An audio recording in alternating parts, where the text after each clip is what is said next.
October the 26th, 1944. The Philippine Sea. Vice Admiral Takeo Kurita stood on the bridge of the battleship Yamato, studying the horizon through his binoculars as dawn broke over Leyte Gulf. The veteran Japanese naval commander had spent 3 decades mastering the art of surface warfare, commanding battleships and cruisers in the greatest naval battles of the Pacific War.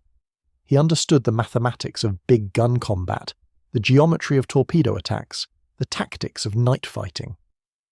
What he was about to witness would render all of that knowledge obsolete. At 6:46 hours, a lookout reported aircraft approaching from the east. Kurita lowered his binoculars and smiled grimly. American carrier planes. He had faced them before at Midway, at the Philippine Sea, watching them swarm like angry hornets around his task forces. But this morning was different. His center force, built around the Yamato and her sister ship Musashi, represented the most powerful surface action group ever assembled. 5 battleships, 12 cruisers, 15 destroyers. Over 1,200 guns ranging from 5-inch to the massive 18.1-inch rifles of the Yamato-class.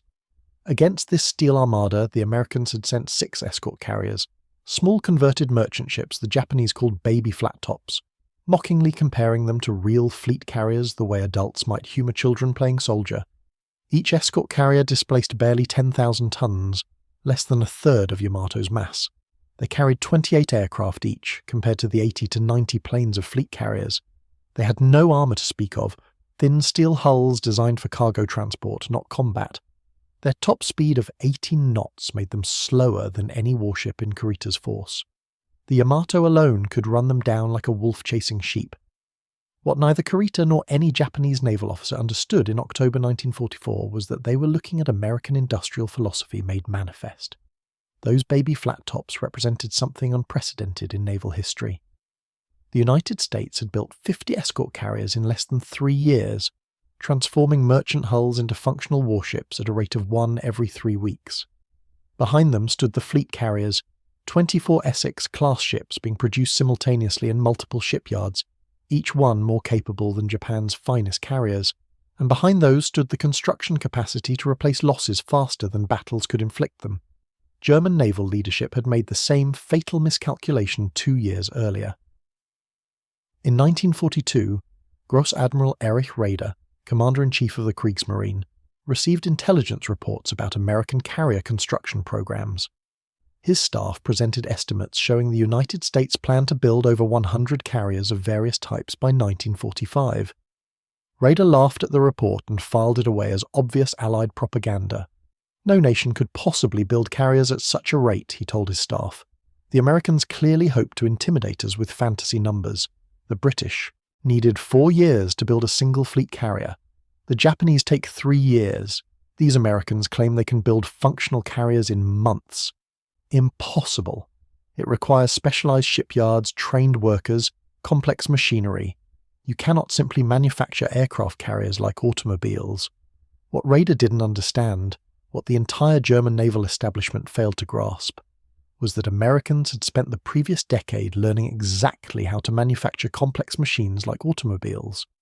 The same production techniques Henry Ford had pioneered for Model T assembly, the same logistics systems that moved millions of cars across America, the same training programs that created skilled workers by the hundreds of thousands. All of this industrial knowledge was now being applied to warship construction. The Kaiser shipyards in Vancouver, Washington, exemplified this transformation. In 1942, this facility didn't exist. It was muddy farmland on the Columbia River. By 1943, it was launching a complete escort carrier every month, each one built using prefabricated sections assembled like building blocks. Workers who had never seen a ship before Pearl Harbor were welding flight decks and installing catapults with precision that exceeded peacetime standards. The Casablanca-class escort carriers, 50 ships built in less than 2 years, were designed from the ground up for mass production. Standardized components, interchangeable parts, simplified systems. Each carrier used the same engines, the same generators, the same catapults, the same arresting gear. Training maintenance crews was easier because every ship was nearly identical. Spare parts fit any vessel in the class. Damage could be repaired using components cannibalized from other ships. This wasn't traditional naval architecture, It was industrial engineering applied to warfare. German naval officers, steeped in traditional methods where each ship was a custom creation, requiring years of careful craftsmanship, viewed American production methods with contempt. Kapitan zur See Otto Ciliax, commanding the battlecruiser Scharnhorst, wrote in his private journal in January 1943 after reviewing intelligence on American carriers, "These are not warships in any meaningful sense. They are cargo vessels with flight decks bolted on top, merchant marine quality construction, thin steel, minimal armour, inadequate machinery. They will be death traps for their crews when faced with proper naval gunfire. Our 11-inch shells will punch through them like paper. The Americans are wasting resources building quantity over quality. One proper German carrier would be worth 10 of these merchantmen." The irony was that Ciliax would be proven correct about vulnerability while being catastrophically wrong about effectiveness. Escort carriers were indeed thinly armoured and vulnerable to gunfire, but in the Pacific War, that vulnerability proved almost irrelevant, because the fundamental assumption that carriers would face surface gunfire was obsolete before the war even began. The transformation in naval thinking had started in November 1940 when British Swordfish torpedo bombers crippled the Italian fleet at Taranto. 21 obsolete biplanes achieved what conventional naval bombardment could never accomplish, neutralizing a major fleet in a heavily defended harbour using aerial torpedoes. The Japanese studied Taranto intensely, learning lessons that would shape their attack on Pearl Harbor. The Americans studied it too, but they drew different conclusions. Where Japan saw carrier aviation as a powerful supporting arm for battleships, American naval aviators argued that carriers themselves were now the capital ships. The debate raged through 1941 until December 7th settled it permanently. Pearl Harbor proved carriers could destroy battleships with impunity. But it took the Battle of Midway in June 1942 to demonstrate that carrier versus carrier combat would define naval warfare from that point forward. At Midway, neither surface fleet fired a shot at the other. The entire battle was fought by aircraft. 4 Japanese carriers were sunk by dive bombers and torpedo planes.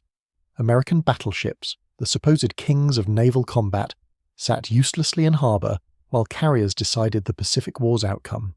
Admiral Isoroku Yamamoto, commander of the combined fleet, understood immediately. After Midway, he reportedly told his staff, "The Americans have demonstrated that the era of the battleship is finished. Whoever controls the air controls the ocean. We must build more carriers." But Japan's industrial capacity was already stretched to its limits. Building a single fleet carrier required 3 to 4 years and consumed resources that could build a dozen destroyers or hundreds of aircraft. Japan laid down 3 fleet carriers after Midway. The Americans laid down 32. The Germans never fully absorbed the lesson. Grand Admiral Karl Dönitz, who replaced Raeder in 1943, remained focused on submarine warfare and dismissed carriers as relevant only for the Pacific theatre. In the Atlantic, he argued, land-based aircraft and U-boats would control the seas. Carriers were expensive distractions from the real business of naval warfare. He was spectacularly wrong. The Battle of the Atlantic was won primarily by escort carriers working with destroyer groups to hunt U-boat packs. These small carriers, derided by German planners as insignificant, destroyed over 53 U-boats directly and assisted in the destruction of dozens more. Their presence forced submarines to remain submerged during daylight, drastically reducing their effectiveness. By late 1943, Allied escort carriers had made the Atlantic essentially impassable for German submarines. The carrier USS Bogue and her escort group alone sank 13 U-boats in 1943 and 1944. The Guadalcanal Task Group, centered on the escort carrier USS Guadalcanal, captured the U-505 intact in June 1944. Providing intelligence that devastated German naval communications, security. These small carriers that German admirals had dismissed as militarily insignificant proved to be submarine killers of unprecedented effectiveness. But the true demonstration of carrier dominance came in the Pacific, where American industrial capacity transformed carrier warfare from a specialized capability into overwhelming supremacy. The Essex-class fleet carriers represented everything German naval planning had declared impossible. They were built fast. The lead ship, USS Essex, was laid down in April 1941 and commissioned in December 1942, just 20 months from keel laying to active service. They were built in quantity. 24 ships were ordered, 17 were completed during the war. At peak production, 8 Essex-class carriers were under construction simultaneously in different shipyards. They were built to a standard design that incorporated lessons learned from earlier carriers, but remained similar enough to allow mass production.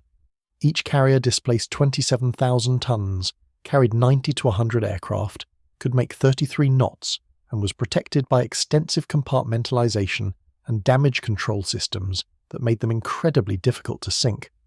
And behind the Essex-class came the escort carriers, 50 Casablanca-class ships, 19 Commencement Bay-class ships, 11 Sangamon-class conversions, 45 Bogue-class vessels. By 1945, the United States Navy operated 90 carriers of all types. Japan, Germany, Britain and Italy combined had built 34 carriers total during the entire war. The psychological impact on Axis naval leadership cannot be overstated. In January 1944, German naval intelligence presented Dönitz with updated estimates of American carrier strength. The report confirmed that over 70 carriers were operational or under construction. Dönitz reportedly threw the report across his office and declared it defeatist propaganda. No nation possesses such industrial capacity, he insisted. British intelligence is feeding us false information to damage morale. Verify these numbers through alternative sources. The alternative sources confirmed the same numbers. Aerial reconnaissance of American shipyards showed rows of carriers in various stages of construction. Radio intercepts identified dozens of carrier air groups in training. The evidence was overwhelming and impossible to dismiss. America wasn't just building carriers faster than Germany could build U-boats. They were building carriers faster than Germany could comprehend. For Japanese naval commanders, the realization was more gradual but equally devastating. Admiral Jisaburo Ozawa, commander of Japanese carrier forces in 1944, understood perfectly what his nation faced. After the Battle of the Philippine Sea in June 1944, where American carrier aircraft destroyed over 600 Japanese planes in what became known as the Great Marianas Turkey Shoot, Ozawa wrote a private assessment that was captured after the war. "We are fighting an enemy that can afford to lose 100 aircraft to kill 10 of ours and still consider it an acceptable exchange. They have more carriers than we have destroyers. Their pilots receive 2 years of training.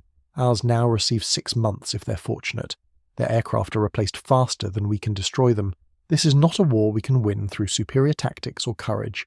We are being buried under an avalanche of industrial production." The scale of American carrier operations by 1944 defied traditional naval warfare concepts. Task Force 38, the fast carrier task force of the Third Fleet, operated 17 fleet carriers and 8 light carriers simultaneously. This single task force commanded more naval aviation power than the entire Japanese Navy possessed in 1942. It could put over 1,000 aircraft into the sky at once. It could sustain continuous operations for months, rotating carriers in and out for replenishment while maintaining constant pressure on Japanese forces. The logistics supporting these carrier operations were themselves revolutionary. Fleet oilers, ammunition ships, and supply vessels allowed carriers to remain at sea indefinitely. The technique of underway replenishment, transferring fuel and supplies between ships while steaming, had been perfected to the point where carrier groups could steam for months without entering port. A fleet train of supply ships followed the carriers, bringing aviation fuel, bombs, torpedoes, spare parts, mail, and movies. Task Force 38 consumed 380,000 gallons of aviation fuel daily. That's 1 gallon every quarter second, 24 hours a day. The logistics network to deliver that fuel across 5,000 miles of ocean, pump it into carriers while underway, distribute it to aircraft and coordinate it all while conducting combat operations, was itself more complex than entire military campaigns of previous wars. German naval planners had assumed logistics would limit carrier operations. They calculated correctly that carriers consumed enormous quantities of fuel and supplies. What they failed to anticipate was that Americans would simply build enough supply ships to solve the logistics problem through brute force. By 1945, the US Navy operated over 1,400 auxiliary ships, more than the entire warship count of most navies. The human dimension was equally staggering. Each Essex-class carrier required a crew of 3,400 men. With nearly 100 carriers in service, that meant over 300,000 sailors served aboard carriers alone, not counting the air crews, which added another 150,000 pilots, aircrew, and maintenance personnel. The US Navy trained these specialists in dedicated schools that graduated thousands monthly. Pilot training alone consumed enormous resources. By 1944, the Navy was graduating 1,500 new pilots per month, each with over 500 hours of flight time. They learned on thousands of training aircraft, practiced on inland carriers built on the Great Lakes, and arrived in combat units better trained than most veteran Japanese pilots.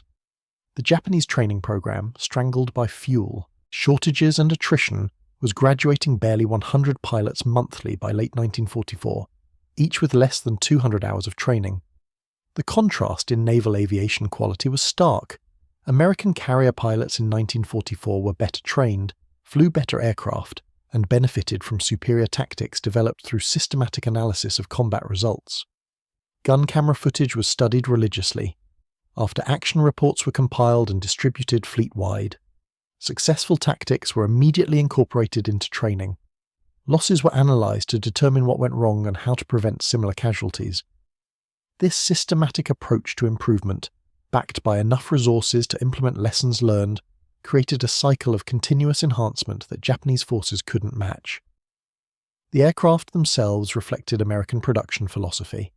The F-6F Hellcat fighter, which became the dominant carrier fighter from 1943 onward, was designed specifically for mass production and ease of operation. It was large, heavy, and stable, characteristics that made it easier for newly trained pilots to master.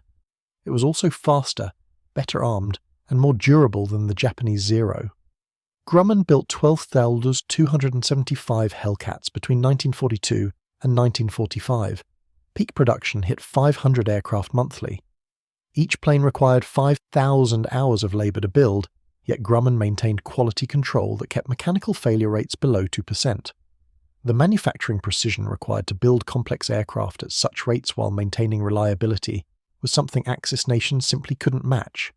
Japanese factories, struggling with material shortages and increasingly disrupted by bombing, saw quality decline steadily through 1944. By 1945, Japanese aircraft were being built by inexperienced workers using inferior materials under constant threat of air attack. Mechanical failures were common. American pilots reported encountering Japanese aircraft that simply fell apart during maneuvering, structural failures caused by manufacturing defects. The contrast couldn't have been more complete. For German observers, the Pacific Carrier War provided uncomfortable lessons about American industrial capacity. Korvettenkapitän Wilhelm Meisel, a naval liaison officer in Tokyo, sent a detailed report to Berlin in September 1944 after interviewing Japanese naval officers who had survived carrier battles. His assessment was blunt. The Americans have industrialized warfare to a degree we cannot comprehend.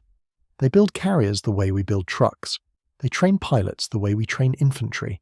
They conduct operations with a logistical sophistication that makes our most complex plans look primitive by comparison. Our Japanese allies report facing enemy task forces that operate continuously for 60 days without entering port. They describe American carriers that can launch full strike packages every 2 hours throughout daylight. They speak of coordination between dozens of ships and hundreds of aircraft achieved through radio communications of stunning clarity and precision. Most disturbing, they report that damaged American carriers are routinely repaired and returned to service within weeks. One Japanese carrier that suffers similar damage is either sunk or requires months in dock. American damage control parties can restore combat capability while under attack. This is not warfare as we understand it. This is industrial mass production applied to naval combat.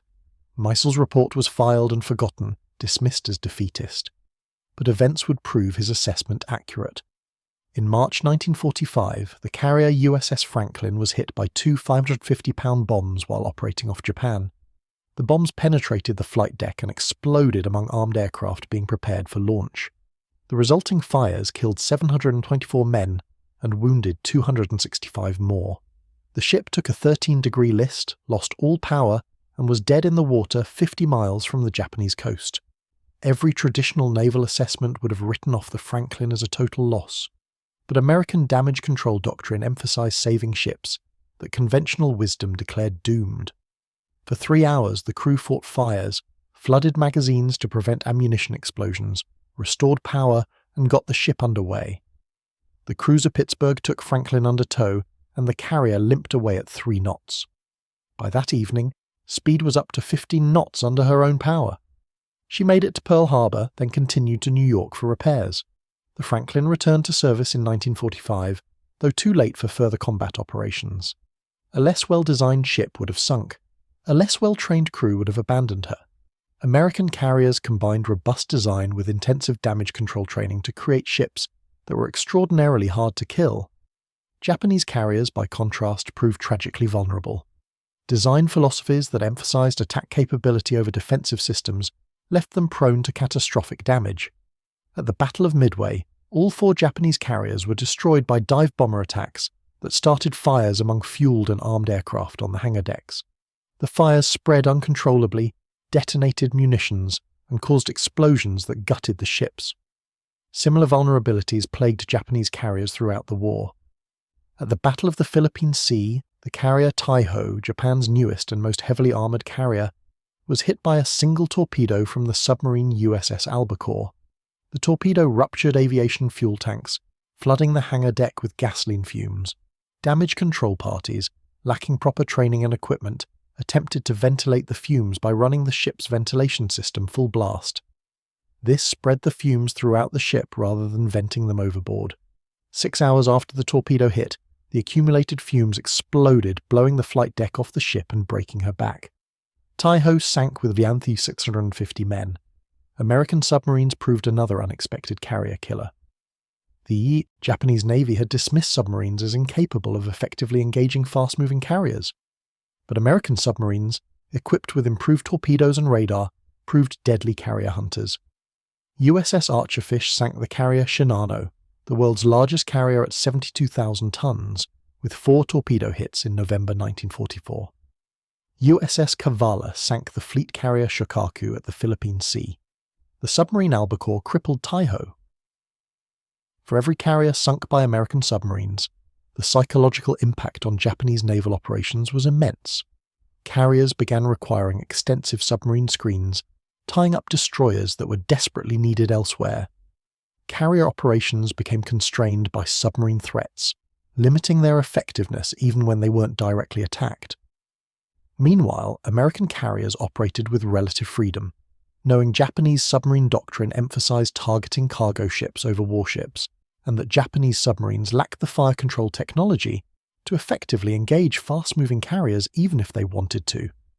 The Battle of Leyte Gulf in October 1944 demonstrated the complete dominance American carriers had achieved. Admiral William Halsey's Third Fleet carriers destroyed the Japanese center force would have faced, the southern force that attempted to enter Leyte Gulf through Surigao Strait, and the northern force of carriers that Halsey chased north. In 3 days of combat, American carrier aircraft sank 1 fleet carrier, 3 light carriers, 3 battleships, 6 heavy cruisers, 4 light cruisers, and 11 destroyers. The Japanese Navy as an effective fighting force ceased to exist after Leyte Gulf. The Americans lost 1 light carrier, 2 escort carriers, and several smaller vessels. Most remarkably, the battle proved that even the mighty Yamato-class battleships, with their 18.1-inch guns and heavy armour, were helpless against concentrated air attack. The Musashi, Yamato's sister ship, was sunk on October 24th by an estimated 19 torpedo and 17 bomb hits delivered by carrier aircraft. She took 5 hours to sink, testament to her rugged construction, but sink she did. The age of the battleship was definitively over. What horrified Japanese planners most was the realization that even this massive defeat barely dented American carrier strength. Within weeks, damaged carriers were repaired. Lost aircraft were replaced. New pilots arrived from training. By December 1944, Task Force 38 was conducting strikes against targets in the Philippines with undiminished strength. For the Japanese, losses at Leyte Gulf were irreplaceable. The carriers, the trained pilots, the experienced crews, all gone forever. Admiral Toyoda Soemu, Commander-in-Chief of the Combined Fleet after Leyte Gulf, wrote in his private papers captured after the war, "We gambled everything on Leyte and lost, but even victory would have only delayed the inevitable. The Americans possess 10 times our carrier strength. They produce aircraft 20 times, faster than we do. Their pilots arrive with training we can no longer provide our own. Most demoralizing, their industrial system means defeats that would cripple us, barely slow them down. We can sink 10 American carriers and they will build 20 more. They can sink 3 of ours and we have nothing to replace them with. The Americans did not defeat us through superior tactics, though their tactics were excellent. They defeated us through overwhelming material superiority backed by industrial capacity we cannot match. In the final months of the war, American carrier task forces operated off the Japanese coast with impunity, striking targets at will. By April 1940 Task Force 58, the fast carrier task force of the 5th Fleet, operated 16 fleet carriers and 5 light carriers over 400 aircraft directly off Japan's home islands. They destroyed the remnants of the Japanese fleet at anchor, bombed airfields, hammered industrial targets, and swept aside the few remaining Japanese aircraft that dared challenge them. The Imperial Japanese Navy, which had begun the war as the world's most experienced carrier force, ended it with no operational carriers, no trained pilots, and no fuel to operate them even if both existed.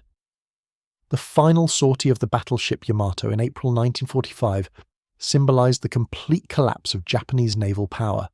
Sent on a one-way mission to beach herself at Okinawa and fight as a stationary artillery battery, Yamato was swarmed by nearly 400 carrier aircraft from Task Force 58.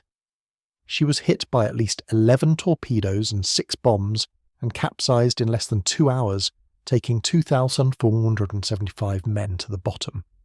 The world's most powerful battleship, rendered helpless by aircraft from carriers that hadn't existed 3 years earlier. For German naval officers, who received detailed reports of the Pacific War, the implications were terrifying. If American carriers could destroy the Japanese Navy, what would they do to the remains of the Kriegsmarine? The question became moot. Germany surrendered in May 1945 with its surface fleet largely destroyed or bottled up in port. The few remaining major warships, including the heavy cruiser Prinz Eugen, were surrendered to the Allies. Prinz Eugen's captain, Kapitän zur See Wilhelm Brinkmann, reportedly told his American escort as the ship steamed to Copenhagen after the surrender, "We mocked your carriers as floating coffins when we first learned you were building them. We believed proper warships with heavy guns and thick armour would sweep them aside if it came to battle. We were fools. Your carriers never needed to come within gun range. They simply stood over the horizon and destroyed everything with aircraft. The battleship era ended, and we never accepted it until too late." In the post-war assessments, the numbers told the story of complete American naval aviation dominance. The United States built 151 carriers of all types during World War II. These carriers and their aircraft sank or damaged over 1,000 Axis warships, destroyed over 15,000 aircraft, and sank over 500 merchant vessels.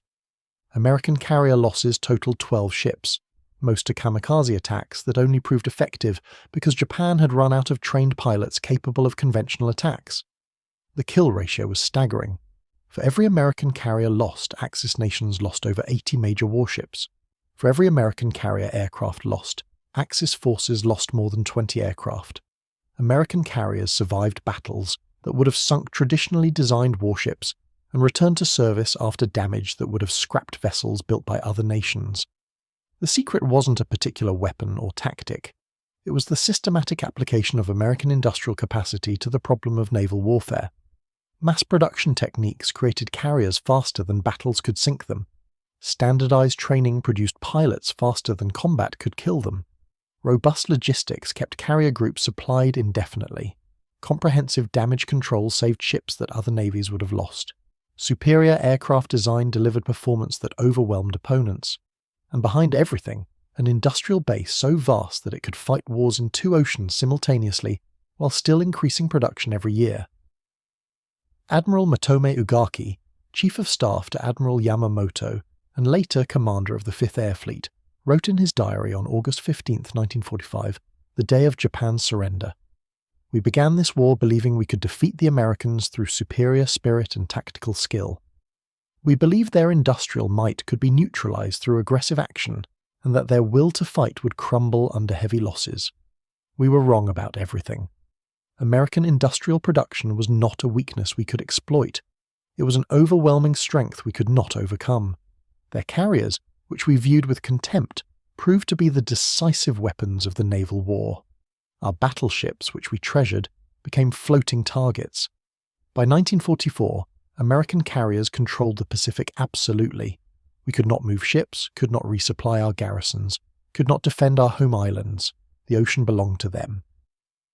At the United States Naval Academy in Annapolis, Maryland, there is a display comparing the naval strength of major powers in 1945. The American section lists 99 carriers of all types, 23 battleships, 72 cruisers, over 800 destroyers and destroyer escorts, 232 submarines, and 2,547 landing ships and craft. The Japanese section lists 0 operational carriers, 2 battleships barely afloat and out of fuel, and scattered remnants hiding in ports. The German section lists only vessels in port awaiting surrender. Below the display is a quote from Grand Admiral Karl Dönitz, taken from his interrogation in June 1945. "We believed carrier aviation was a specialist capability suitable for specific circumstances, but not decisive in naval warfare.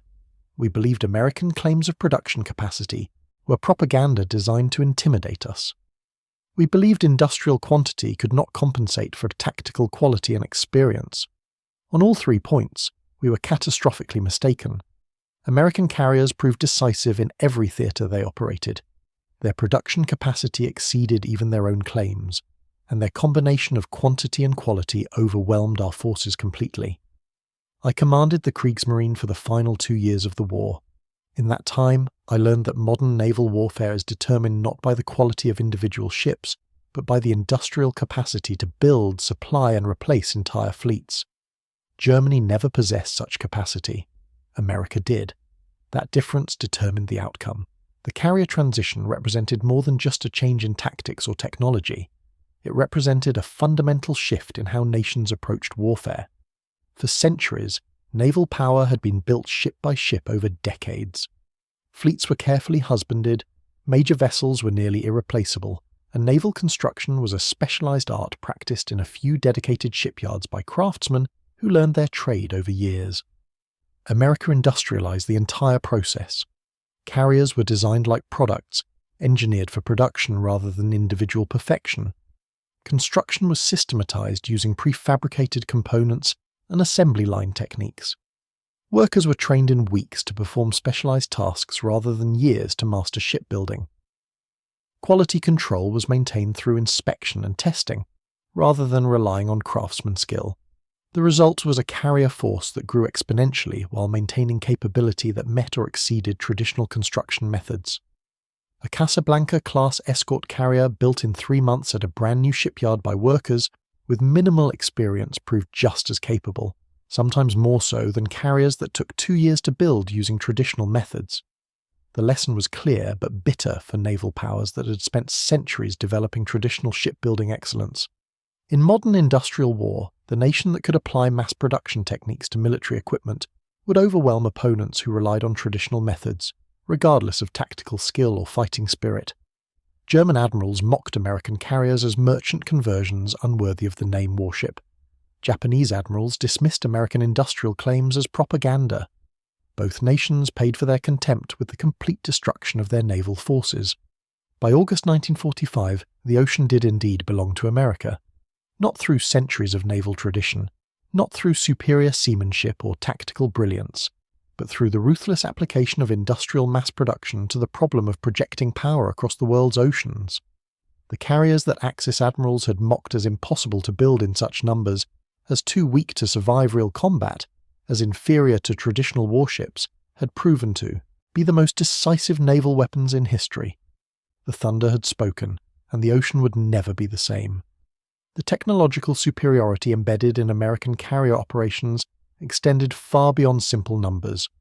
While Axis naval planners focused on tonnage and gun calibers, American carriers incorporated innovations that multiplied their effectiveness exponentially. The Combat Information Center, or CIC, revolutionized naval warfare in ways that surface admirals never anticipated. These darkened rooms deep within carrier hulls contained radar displays, radio equipment, and plotting tables that gave American task force commanders a god's-eye view of the battle space. They could track friendly and enemy aircraft simultaneously, direct fighter intercepts with precision, coordinate strikes involving hundreds of planes, and maintain situational awareness across hundreds of miles. Japanese carriers lacked equivalent facilities until very late in the war. Coordination was accomplished through visual signals and radio chatter, primitive methods that limited effectiveness and created confusion during complex operations. American carriers could launch coordinated strikes involving aircraft from multiple carriers, with fighters, dive bombers, and torpedo planes arriving over the target simultaneously from different directions. This level of coordination was simply impossible for Japanese forces to achieve consistently. The difference showed in combat results. At the Battle of the Philippine Sea, American carriers launched massive coordinated strikes that overwhelmed Japanese defenses through sheer coordination and numbers. Japanese counterstrikes were piecemeal affairs that American combat air patrols destroyed before they reached the carriers. Radar technology gave Americans another crushing advantage. The SK air search radar equipped on American carriers from 1943 onward could detect aircraft formations at ranges exceeding 100 miles. This meant incoming attacks could be detected long before they posed a threat, giving fighters time to climb to intercept altitude and position themselves advantageously. Japanese carriers relied primarily on visual lookouts until late in the war. By the time radar-equipped sets became available, Japan lacked the industrial capacity to produce them in meaningful numbers, and lacked the trained technicians to maintain and operate them effectively. The result was that American carriers almost always knew where Japanese aircraft were, while Japanese forces often had no idea they were under attack until bombs began falling. Fighter direction was another American innovation that multiplied combat effectiveness. Fighter director officers, stationed in the Combat Information Center with radar displays and radio equipment, could vector fighters onto incoming raids with precision. They could direct multiple intercepts simultaneously, ensure fighter coverage over critical areas, and call for reinforcements when needed. Lieutenant Joseph Eggert, a fighter director officer on USS Lexington during the Philippine Sea Battle, controlled intercepts that destroyed over 70 Japanese aircraft in a single day. His calm voice over the radio, directing fighters onto target after target, became legendary among the pilots who flew under his control. One pilot later recalled, "We called him the voice of God. He always knew where the enemy was, always put us in position for killing shots, and always brought us home safely." Fighting under good fighter direction felt like cheating. We had every advantage. Japanese carriers attempted to develop similar systems but lacked the radar technology, radio equipment, and trained personnel to make it work effectively. Japanese fighter direction, when it existed at all, was crude and ineffective by comparison. The maintenance and logistical systems supporting American carrier air groups represented another dimension of superiority that Axis planners never fully appreciated. Each American carrier had extensive maintenance facilities, machine shops, spare parts inventories, and trained mechanics capable of repairing significant battle damage and maintaining aircraft in operational condition for extended periods. Japanese carriers, designed with the assumption they would return to port regularly for maintenance, lacked equivalent facilities. As the war progressed, and Japanese carriers were forced to operate for extended periods without port visits, aircraft serviceability rates plummeted. By 1944, Japanese carriers often could launch only 60 to 70% of their nominal aircraft complement due to maintenance issues. American carriers routinely maintained 90% serviceability rates even after weeks at sea. The difference reflected not just better initial design but superior spare parts supply, better trained maintenance crews, and more robust aircraft that tolerated rough handling better than their Japanese counterparts. Aviation fuel quality provided another hidden advantage. American aviation gasoline was refined to high-octane ratings, 100 octane or better, allowing engines to develop full-rated power reliably. Japanese aviation fuel was typically 87 to 92 octane, limiting engine performance and reliability. Pilots reported that Japanese aircraft often couldn't develop full power, reducing speed and climb performance. Engine failures were common. In several documented cases, Japanese aircraft simply ran out of fuel during combat because fuel consumption was higher than calculated, the result of using lower octane fuel than engines were designed for. The United States produced more aviation fuel in a single month than Japan produced in an entire year. By 1944, American carriers consumed fuel with such profligacy that Japanese observers found it incomprehensible. Carriers would steam at high speed for days, launch hundreds of sorties, and still have fuel to spare. Japanese carriers, by contrast, were often limited in their operations by fuel, shortages that forced them to conserve fuel even during combat operations. Aircraft armament reflected the same disparity in industrial capacity and design philosophy. American carrier aircraft were typically armed with 650 caliber machine guns, weapons that combined high rates of fire with good destructive power and ammunition capacity. The F-6F Hellcat carried 2,400 rounds total, enough for 20 seconds of sustained fire. Japanese fighters typically carried two 20mm cannon and two 7.7mm machine guns. The cannon were more destructive per hit but carried limited ammunition, typically 60 to 100 rounds per gun, enough for perhaps 4 to 5 seconds of fire. In practice, this meant American pilots could afford to miss. They could hold the trigger down during deflection shots, walking their fire onto target through sheer volume. Japanese pilots had to make every cannon shell count, requiring precise aim that was difficult to achieve in the chaos of aerial combat. Combat results showed the difference. American pilots routinely expended 200 to 300 rounds per kill. Japanese pilots who survived often reported running out of cannon ammunition after downing a single aircraft, leaving them effectively defenseless for the flight home. Torpedo technology revealed another dimension of American technical superiority. The Mark 13 aerial torpedo, after troubled early development, became a reliable weapon that could be dropped from various altitudes and speeds. By 1944, American torpedo bombers could release their weapons from 800 feet altitude at speeds up to 300 miles per hour, making them far less vulnerable during their attack runs.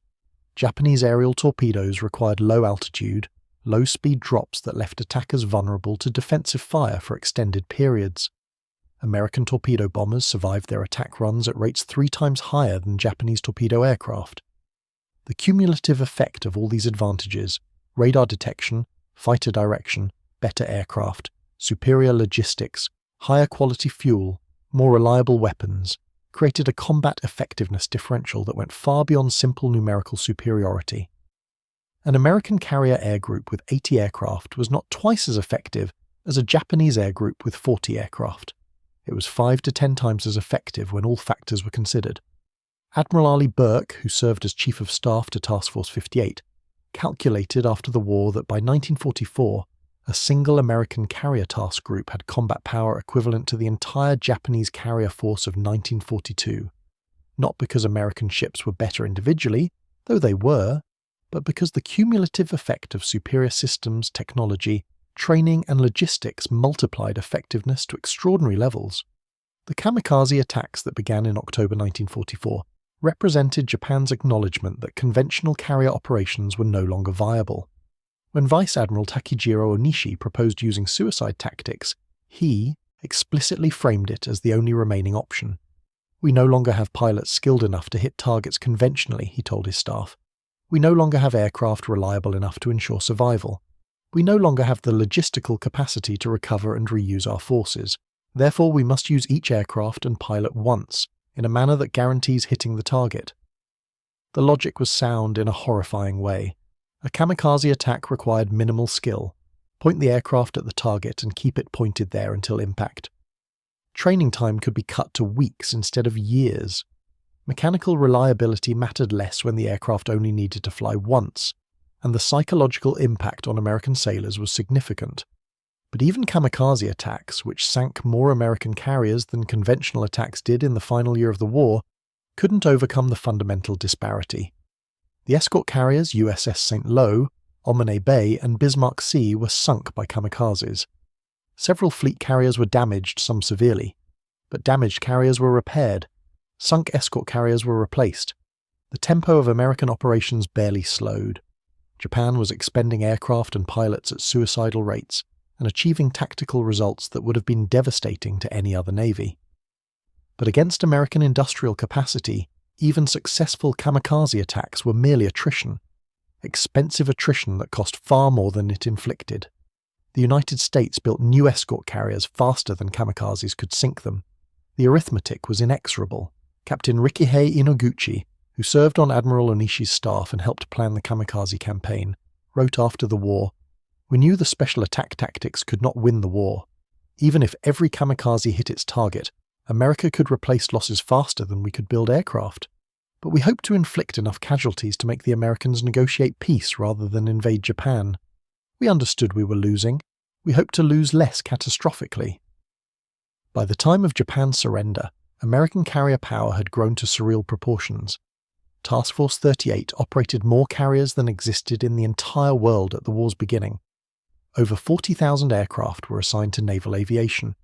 Over 60,000 pilots wore Navy or Marine Corps wings.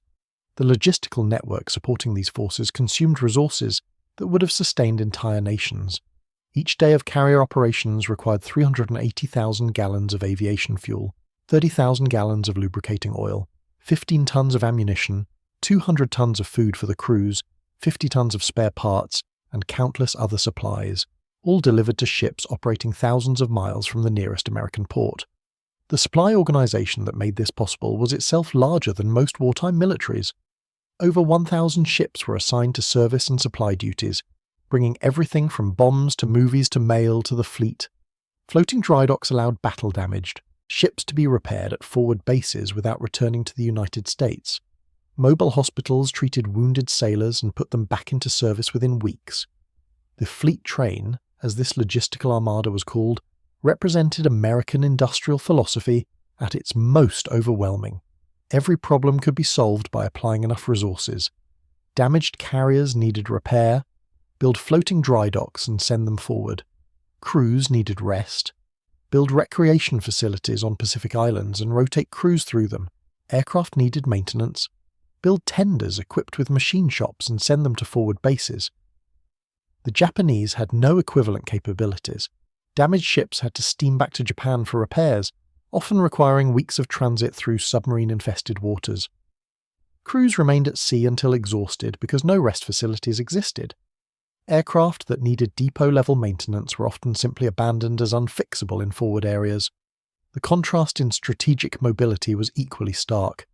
American carriers could steam from the Central Pacific to the Philippines to the Japanese coast, in continuous operations lasting months. Japanese carriers, when they had fuel to operate at all, were limited to short-range operations before requiring return to port. This strategic mobility meant American carriers could concentrate overwhelming force at critical points while maintaining pressure across the entire Pacific. Japanese forces never knew where the next blow would fall and lacked the resources to defend everywhere simultaneously. The Marshall Islands, the Marianas, the Philippines, Iwo Jima, Okinawa, each invasion was supported by carrier power that the Japanese couldn't contest. By 1945, American carrier task forces were conducting operations that would have seemed fantastical in 1941. In July 1945, Task Force 38 steamed directly to the Japanese coast and conducted sustained strikes against targets on the home islands for 6 weeks. Over 3,000 sorties were flown. Shipping was swept from Japanese waters. Airfields were systematically destroyed. Industrial targets were bombed. The Japanese could do nothing to stop it. The few remaining Japanese aircraft that attempted to intercept the raids were massacred. American fighters shot down over 1,000 Japanese aircraft in July and August 1945, while losing fewer than 100 of their own. The Japanese home islands were effectively blockaded by carrier aircraft. Nothing moved in daylight. Trains stopped running. Factories closed for lack of materials. Food distribution collapsed. And through it all, American carriers steamed offshore with impunity, launching strike after strike, demonstrating absolute control of the air and sea. When the atomic bombs fell on Hiroshima and Nagasaki, American carriers were preparing for Operation Downfall, the invasion of Japan. The carrier support planned for Downfall defied comprehension. Over 60 carriers would participate, putting over 5,000 aircraft into the air. The firepower available from naval aviation alone exceeded the entire Japanese military's remaining capability. The invasion proved unnecessary, but the planning revealed how completely American carrier power had eclipsed every other form of military force in the Pacific. Those 60 carriers represented industrial capacity that Japan never possessed even at the height of its power. Each carrier was more capable than Japan's best pre-war carriers. Each air group was better trained and equipped than the elite units Japan had fielded in 1941. And behind them stood the capacity to build more, to replace losses, to sustain operations indefinitely. In post-war interrogations, Japanese naval officers were asked repeatedly what single factor had been most decisive in America's victory. The answers were remarkably consistent. Not tactics, not technology, not even the atomic bombs. The most common answer was American industrial capacity as demonstrated by carrier production. Admiral Toyoda Sumu, the final commander of the combined fleet, summarized it in his interrogation. "You asked what defeated Japan. I will tell you. It was the sight of American carriers appearing in numbers we could not match. We would sink one and 3 more would appear. We would damage one and it would return to service before our own damaged carriers could be repaired. Your carriers were individually superior to ours. Your aircraft were better. Your pilots were better trained. Your logistics were incomprehensible to us. But even if all those factors had been equal, you would have won through sheer numbers. We could not build carriers fast enough. We could not train pilots fast enough. We could not produce fuel in sufficient quantity. We could not match your industrial output in any category." By 1944, this disparity was so overwhelming that tactical considerations became irrelevant. We were fighting not just the American Navy, but American industry. And American industry was something we could never defeat. At the Naval War College in Newport, Rhode Island, there's a case study used in teaching strategy courses that compares the carrier doctrines of Japan, Britain, Germany, and the United States in 1940 and 1945. The Japanese section notes that Japan entered the war with the world's most experienced carrier force and ended it with no operational carriers. The British section notes steady carrier development constrained by limited industrial capacity and competing priorities. The German section notes theoretical carrier development that never produced operational results because carriers were never prioritized. The American section notes the transformation from 7 carriers in 1941 to 99 carriers in 1945, the fastest naval build-up in history. Below the comparison is a quote from Admiral Chester Nimitz, commander of the Pacific Fleet, speaking at a naval strategy conference in 1946. The carrier war in the Pacific demonstrated that modern warfare is fundamentally industrial. The nation that can produce weapons faster than they can be destroyed will win regardless of tactical skill or strategic brilliance. Japan began the war with better carriers, better pilots, and better tactics than we possessed. They understood carrier warfare far better than we did. But they couldn't replace their losses. We could. By 1944, we were building more carriers than they could ever sink. We were training more pilots than they could ever shoot down. We were producing more aircraft than they could ever destroy. Industrial capacity had become the ultimate weapon. The lesson for future warfare is clear. Technology matters, training matters, tactics matter, but industrial capacity matters most. The nation that can outproduce its enemies will outlast them. The Germans mocked our carriers as merchant conversions. The Japanese dismissed our production claims as propaganda. Both nations learned, too late, that American industrial might was the decisive factor in the war. The ocean belonged to us not because our sailors were braver or our admirals smarter, but because we could build more ships than our enemies could sink. In September 1945, the USS Missouri hosted the Japanese surrender ceremony in Tokyo Bay. Anchored nearby were over 20 American aircraft carriers, a floating city of naval aviation that represented more combat power than existed in the entire world just 4 years earlier. Japanese officers boarding Missouri for the surrender ceremony had to sail past this assembled fleet. Admiral Yonai Mitsumasa, the Japanese Navy minister, reportedly stood at the rail of his launch for long minutes, staring at the rows of carriers. An aide asked what he was thinking. Yonai replied, "I am thinking that we never had a chance. Not from the beginning. Look at them. We never had a chance." Those carriers represented the answer to every question about how the war was won. They represented industrial capacity mobilized for war. They represented mass production applied to naval construction. They represented logistics sophisticated enough to sustain global operations indefinitely. They represented training systems that produced skilled personnel faster than combat could kill them, and they represented the fundamental transformation in warfare that defined the 20th century. Industrial capacity had become military power in its most direct form. The nation that could build more weapons faster would overwhelm opponents regardless of tactical or strategic considerations. American carriers proved this principle absolutely. They swept aside the Japanese Navy despite starting the war at a disadvantage. They demonstrated that quantity combined with quality created irresistible force. They showed that industrial production was itself a weapon more powerful than any gun or bomb. German admirals had mocked them. Japanese admirals had dismissed them. By 1945, the ocean belonged to them absolutely and permanently.